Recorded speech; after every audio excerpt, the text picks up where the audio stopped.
Are we recording? Yeah. This looks so good. Oh my god. Okay. Look at it. Yeah. Right then. Okay. Who are you? Be honest. I'm a twat, me. So my name's Becca. I have an Instagram account called Muddy Bootlaces, which is where I just kind of get my bootlaces ridiculously muddy, going on outdoor adventures, really. I like to fall in bogs. There's a lot of clips of me falling in bogs. But basically, I'm from Cornwall, and I love my hiking. I do a lot of through hikes. This summer I did Coast to Coast and West Highland Way, and the Celtic Way as well.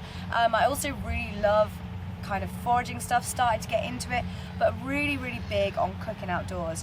And being a vegan, I like to kind of take your standard bushcrafty food that you see a lot of people making and veganize it and then cook it up on a fire or on a camp stove. It's been great watching her cook. She's one of the only really vegan fire chefs that I've sort of come across, actually. Fire chef.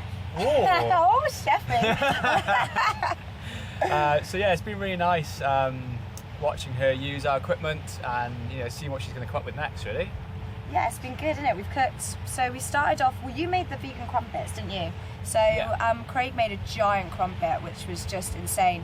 And then we did like 4 different toppings. So we had this like garlic, spinach, mushroom medley.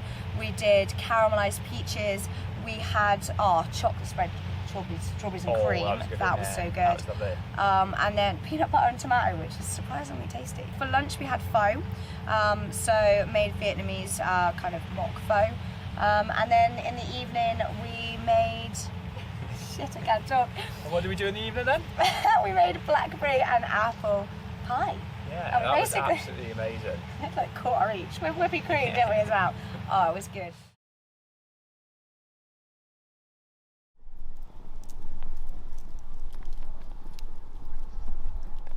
I'm making one of the toppings for this gorgeous crumpet that's cooking up right now. So this one is the savoury topping, and this is garlic, spinach, mushrooms, tomatoes, all the really healthy good stuff basically on a crumpet. And this is one of the things I really love to cook. If you're starting out as vegan or you just want to add some more veggies to your campfire food, it takes 5 minutes. It's so easy. You chop up the onions, you chop up the garlic. Once all of this is looking a lovely sexy golden brown, you then throw in your tomatoes, you throw in your mushrooms, and then last of all you add in your spinach. And there we go, voila.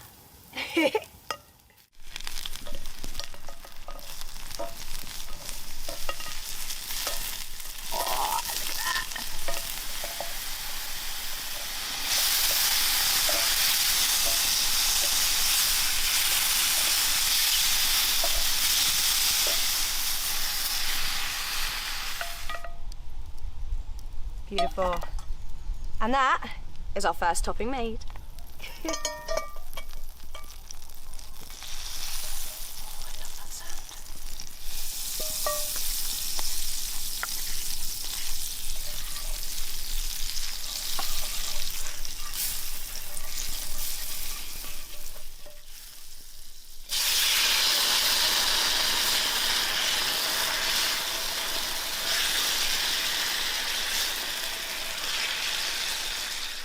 Okay, so the second bit that we are cooking for this crumpet extravaganza is the sweet section, and this, look at it, oh my god. So this is so easy. This is like another one of those simple, easy toppings. It's literally a massive knob, it's a big chunk of butter, big chunk of vegan butter, put in with some brown sugar, some cinnamon, tinned peaches, and all you're gonna do is stir it over a low heat until it gets nice, thick, and caramelly like it is here. And this is it. Again, this can go on some bread, it can go on crumpets, it can go on waffles. It's another one of those versatile fire food toppings that's just freaking banging. I love it.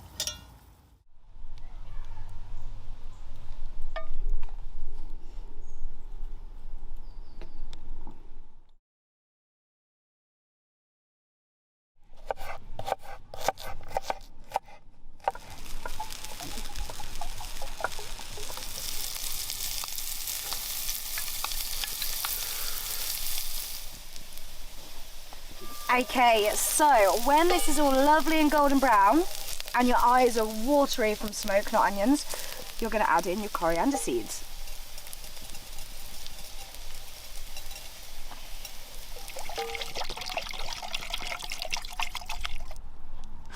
a teaspoon.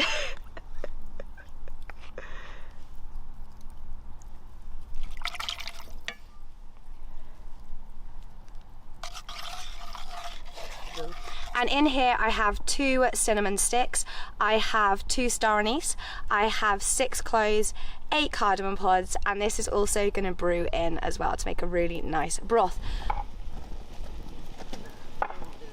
Bum, bum, bum.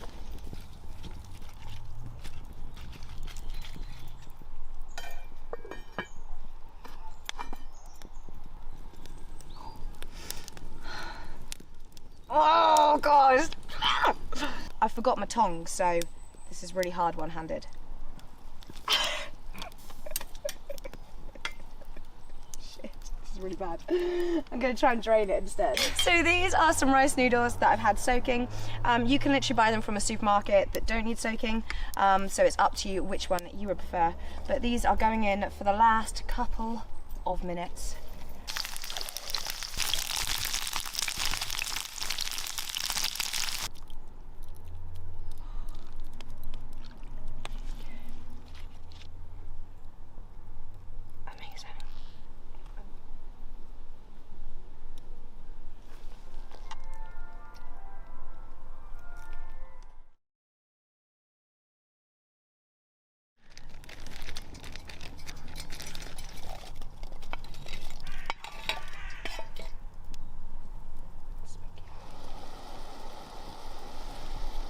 Alrighty, so now these little apples are wonderful and caramelized. This is the point when you want to add in your blackberries. You don't want to add them in sooner because you really want these apples to stew, take on all the flavors. And also blackberries, they will get quite mushy. So you really want to make sure you're not having like the mush in there. So here we go, in they go. Right, nice. Sorry that my hands are all over it. All the germs will die in the fire.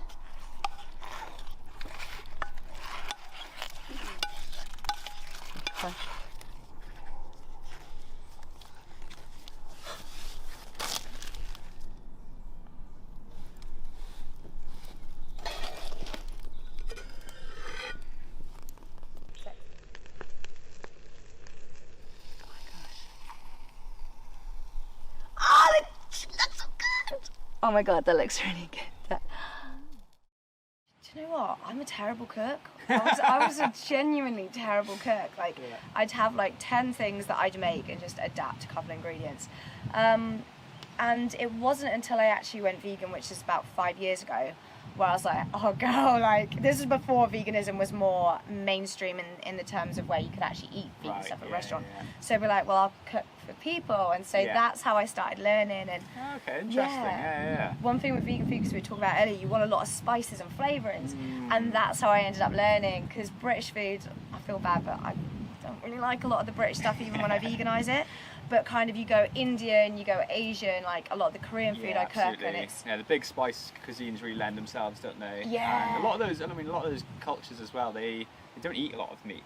So a lot of their like core diet is other things like tofu and soy mince or soy chunks. And definitely. And then you kind of have a lot of Indian food that has a lot of the lentils and sagaloo and all that kind of stuff. That's just so, oh my god, it's amazing. Absolutely.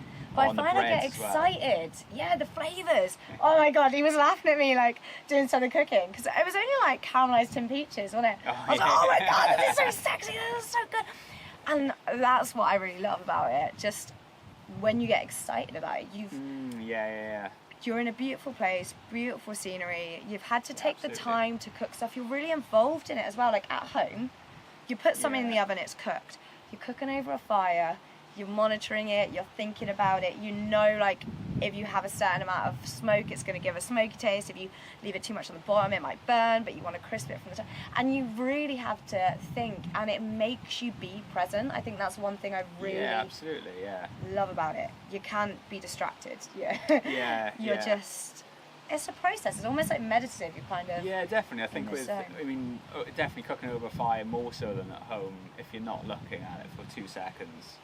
It's either burn or something else has happened. The fire's gone out. I mean, that's one thing I love about your cookware though, because it doesn't stick. Like if you season stuff properly, even if you are putting it close to the flame, or you've turned around and chatted to someone and then the flames have got up and it's kind of got a bit too hot, I've never found anything stick to the bottom, and that is like a big thing. I find that amazing. And well, that takes the ease off when you fire food cooking as well, because you're like, well, I mean, it might like get a little smoky flavoring, but it isn't going to be burnt to the bottom. Yeah, definitely. It's a lot more forgiving, isn't it? Sort of seasoned cookware, both cast iron and carbon steel. They're both, you know, they hold the heat a lot more sort of evenly, and the heat doesn't come straight through the bottom and just burn the food.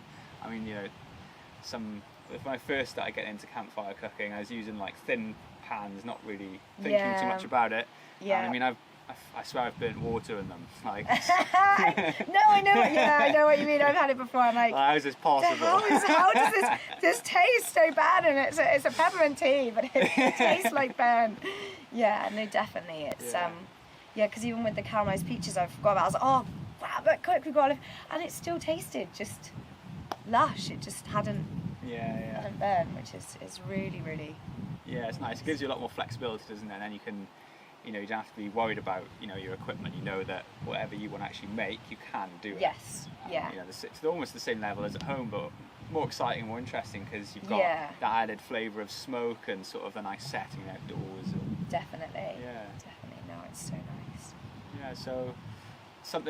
So when you first got your Madog open fire, you know, you were quite worried about the seasoning, because you said you had a bit of a nightmare with your previous cast iron pot, right? So I had a cast iron pot, and I only did one set of seasoning, and then kind of didn't really know how to use cast iron, and stuff just stuck to it and burnt in it, and then I'd leave it soak, and then I'd have to scrape the stuff off, and then it would attract rust, and it was just a faff.